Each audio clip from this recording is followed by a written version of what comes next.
I'm Jennifer Peart, and the study that I decided to do my signature assignment on is childhood acute leukemia, early common infections, and allergy, the S-scale study.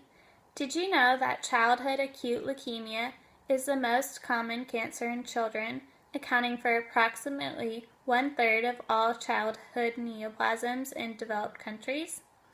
Did you also know that the etiology for acute leukemia in children remains largely unknown?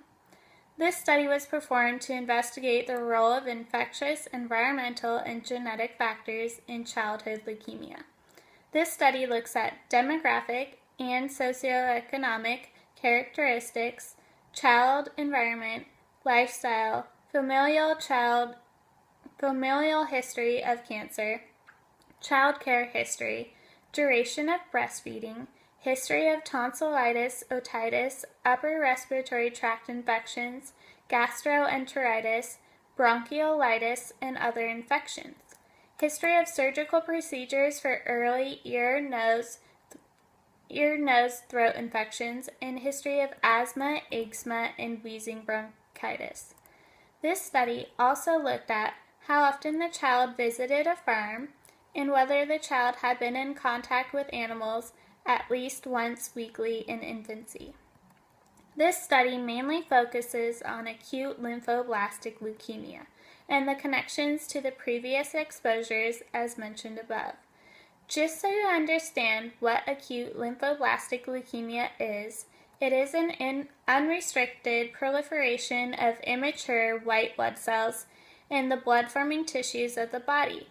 Thus, resultant pathologic and clinical manifestations of the disease are caused by infiltration and replacement of any tissue of the body with non-functional leukemic cells.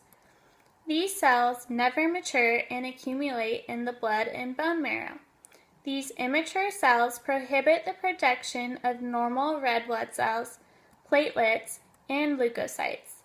It is hypothesized that acute lymphoblastic leukemia may result from a two-step process, with the first step occurring in utero and the second during childhood, enabled by the lack of infections in early childhood.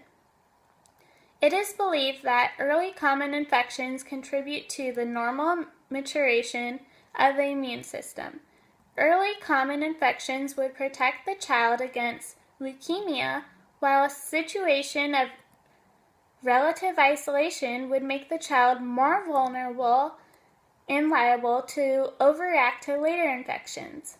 It has also been hypothesized that an increase in cortisol levels induced by early infections may eliminate pre-leukemic cells and reduce the risk of acute leukemia. This study is a national population-based case control study, which investigated the relation between acute leukemia and factors related to early stimulation of the immune system. The cases used resided in mainland France at the time of diagnosis, were less than 15 years of age, and were diagnosed in 2003 or 2004. There were 938 cases identified, 843 cases were eligible to participate, and 765 of them consented. So a total of 765 cases in this study. Population controls were randomly selected during 2003 and 2004 by using a quota sampling method. The controls were randomly extracted from the telephone directory. The first 50,217 randomly dialed numbers were used to complete the control sampling. Of those phone numbers, 26,771 were eligible for the interview.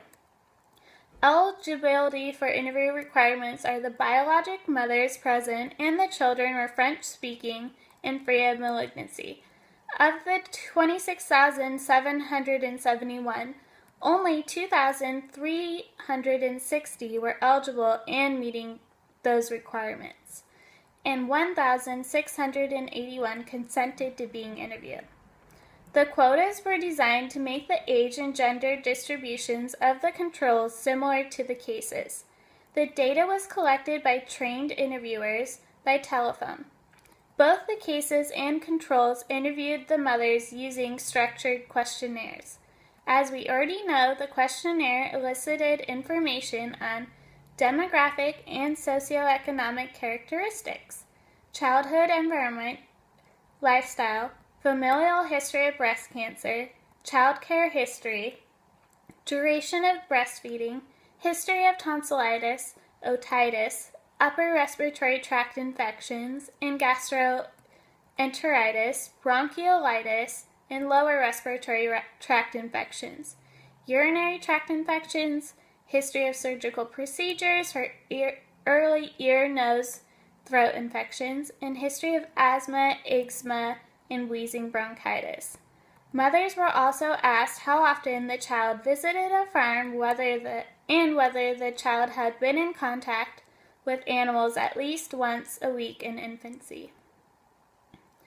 The analysis were restricted to children aged 1 year or older so that the cases and controls both had a maximum opportunity to encounter the exposures of interest, which take place in the first year of life. Odds ratios and their 95% confidence intervals were estimated by using polytomous, unconditional logistic regression models, including the stratification variable, age, gender, using for quota sampling. Case control comparability. The controls were similar to the whole case group with respect to age and gender. Results. Non-firstborn status was negatively associated with ALL. Odds ratios decreased with increasing birth order. Full-time daycare center attendance in infancy was slightly negatively associated with ALL odds ratio 0.8, 95% confidence interval of 0.6. There was no association with other child care, i.e. parents or nanny. Prolonged breastfeeding for at least 6 months was negatively associated with ALL with an odds ratio of 0.7 and a 95% confidence interval of 0.9. Overall, repeated early common infections were significantly negatively associated with ALL with an odds ratio of 0.7 and a 95% confidence interval of 0.9. ALL was negatively and significantly associated with early repeated bronchiolitis, odds ratio of 0.3 and a 95% CI of 0.2. Gastroenteritis with an odds ratio of 0.3 and a 95% CI of 0.1. And otitis with an odds ratio of 0.7 and a 95% CI of 0.5. Regular contact with farm animals in the first year of life were significantly and negatively associated with ALL. Extending the time window of infections to the second or third year of life removed the association with ALL. Overall, the findings in this study do support the hypothesis that some conditions promoting the maturation of the immune system, such as prolonged breastfeeding, repeated common infections in infancy, and related factors, may play a protective role with respect to ALL. The early farm exposure findings are new and also support this hypothesis. Strengths of the study. The size of the study generated sufficient statistical power for most of the associations under the study. However, a limitation of this study is that it was limited in the subgroup analysis. Another strength is that the case mother participation was very high, at 91%. Another limitation is that refusal to take part could have been related to parental socioeconomic status or education, which were slightly higher for the controls than for the leukemia cases. Also, a weakness of the study is that misclassification is likely to have occurred since the exposures were described retrospectively and were reported by maternal interview. With limitations in recall, some of the cases or controls who were actually exposed will be erroneously classified as unexposed, and some who were actually not exposed will be erroneously classified as exposed, which may lead to an underestimate of the true risk of disease associated with the exposure. However, birth order, breastfeeding, and daycare attendance are well-defined non-sporadic events and should be less prone to recall bias than history of common infections or allergies. In the United Kingdom Childhood Cancer Study, medical information contemporaneously recorded in medical records differed from maternal recall of allergies and infections confirmed by a general practitioner. An episode of an infection recorded by the general practitioner was slightly more underreported by the mothers of cases, 66%, than by the mothers of controls, 72%. As we know, there are limitations in recall because virtually all human beings are limited to varying degrees in their ability to recall information. Being that the study is interviewing the mothers of children with acute leukemia, we would think that they would be the best person to get this information from. However, we do not know their ability to recall information, so this is an information bias.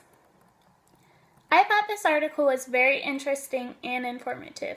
I chose this article to review because I want to be a pediatric nurse and I love children. And I think it is really heart-wrenching that children get cancer. I know a few children personally that are currently fighting acute lymphoblastic leukemia, and with any disease, prevention is key. Since the etiology of acute lymphoblastic leukemia is mainly unknown, knowing what may reduce your child's risk of getting acute leukemia is important. Remember, with all diseases, prevention is key. This concludes my oral report. Thank you and have a good day.